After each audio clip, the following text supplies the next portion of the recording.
Let's face it, doing graffiti is a lot of work, or at least it can feel that way sometimes, especially when the Buffman is trying to keep your name down and make sure it gets seen by absolutely nobody. Pesky Buffman. And that is why right now I'm going to share with you the top 5 places to do graffiti so that it lasts. And at the end, I'll even pose a question to you guys about what kind of graffiti you think is best. I'll specify later. So let's get right into it.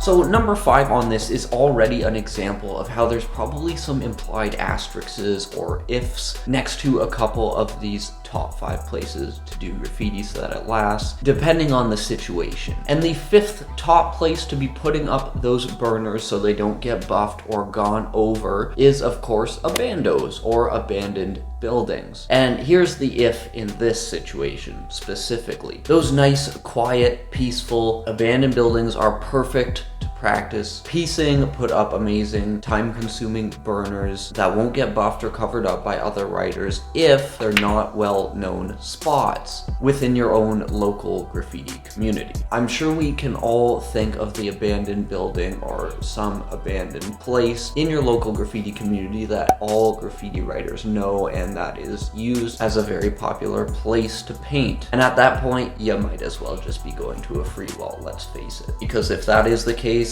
you're gonna get covered. And this is where it becomes super important to take advantage of one of the most underrated parts of graffiti, in my opinion, which I call the adventure portion of graffiti. I always say the adventure of finding new spots, getting to a spot, the journey to and from a spot is half the fun of graffiti. I've said it in the past. To me, the journey to the spot that you're going to paint at, whether that be a hike to a train yard or a bit of a trek in a few abandoned buildings, it's a great part of graffiti in my opinion. And that is exactly how you need to go about finding those secret abandoned spots where you can paint, nobody else knows they're there, and you won't get gone over. I found a huge abandoned ruin a few years back, and I filmed a couple videos painting there actually, including my review for bombingScience.com of Dang Prime Paint, which even to this day is still one of my favorite videos I've made. If you want to see it, link in the corner where the cards are, or in the description below, of course. But I've painted pieces in that particular abandoned spot, and even put them on video, upload them to YouTube, and it's not till 1 to 3 years later now that some other writers are starting to send me photos of my pieces that I did there, still perfectly intact and not even gone over. So while I move on to the number 4 top place to be doing graffiti so that it lasts, I guess the moral of the story here for this one at least is just if you work hard to find yourself those cool spots to paint, usually you will be rewarded.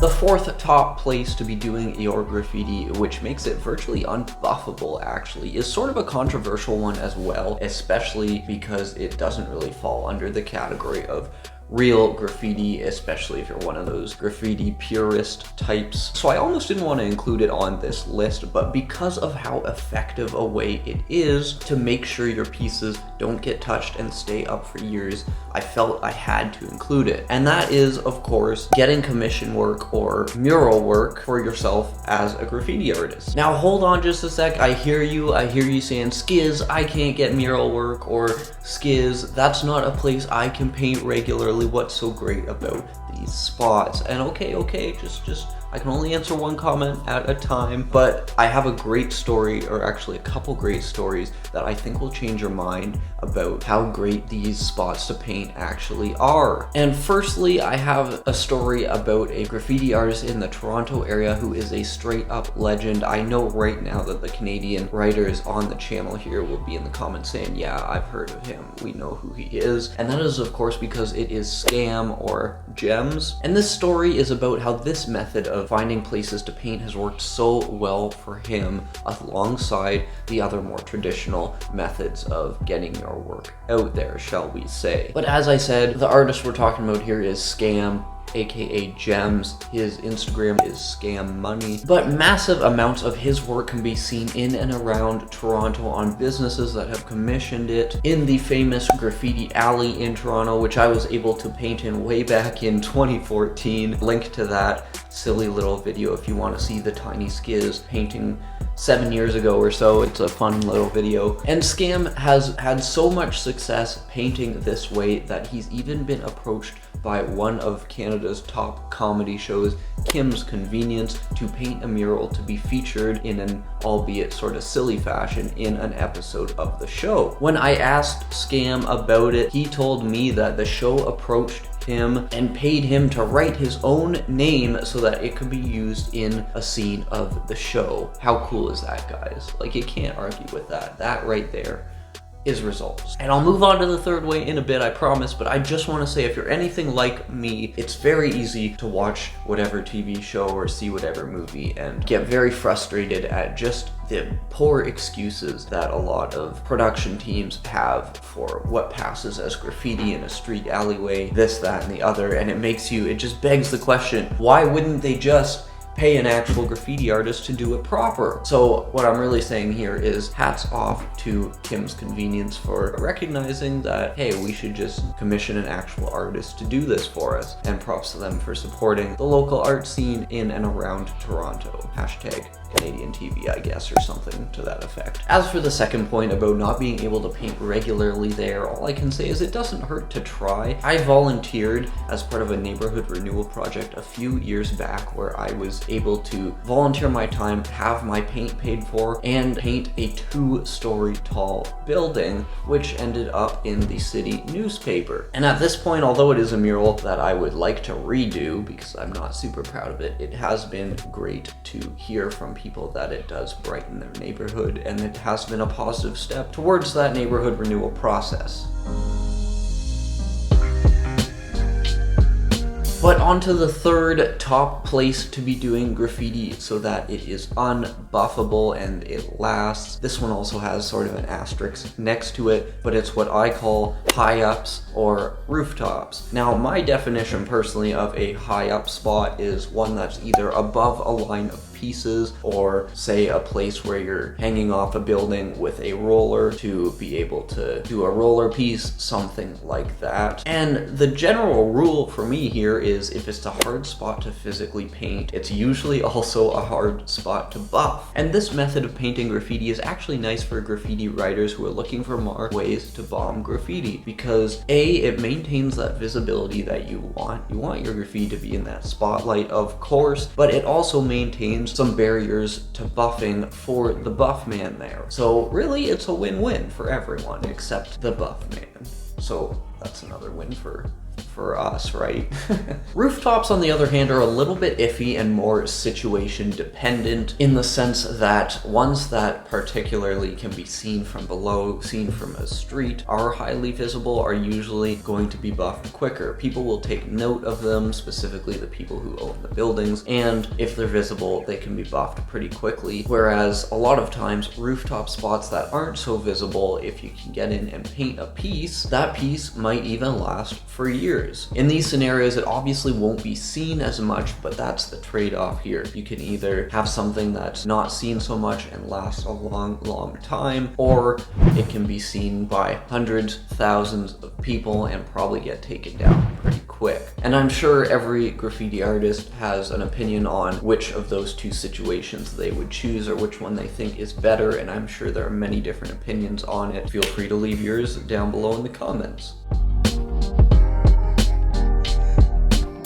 Speaking of the comments, the second top way to be doing graffiti so that it lasts is going to be highly debated in the comments, I would think, and that is because it is on freight trains, tanker trains, hoppers, all that good stuff. And before you say anything, let me say that this is very, very dependent on the area you live in, the routes that the trains passing through your area take, and the companies who own them, if they care about buffing their trains or not. But all I have to say is anyone who is doubting that this is a great way to have your name up for a long period of time needs to watch our graffiti freight train watching series on the channel here, where we have taken a look at hundreds and hundreds of graffiti freight trains, tankers, etc. that have pieces that are even 15 years old or more on them. This has been a great way and a proven method by graffiti writers to get your name up, get your pieces up, your tags, your throws,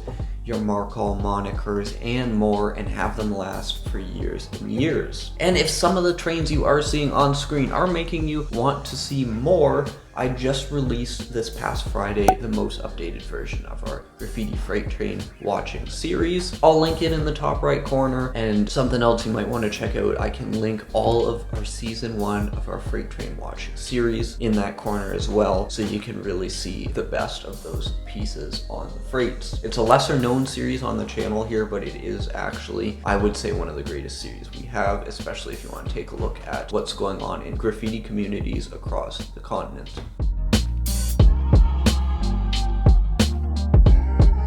But without further ado, the top spot to be doing graffiti so that it lasts, it's never buffed, and in this case is also seen by millions, is heaven spots. Just for some of the newer writers out there, a heaven spot is a spot that if something goes wrong, it will send you to heaven, hence the name, I guess. So of course these spots include places like those really high up billboards, some of the older style water towers, bridges, especially very large ones over crossings or bodies of water, generally things that you just don't want to fall from. And these are the top places to put your graffiti if you want it to really last, simply because it's just so gosh darn hard for the Buffman to take the graph down from there. Similar to those high up spots mentioned in spot number 3 of this list, these heaven spots are extremely hard to paint and therefore are usually extremely hard to buff. They are the extreme of that situation. If those high up spots are the equivalent of a neutron star, then these heaven spots are the equivalent of a black hole. That's how extreme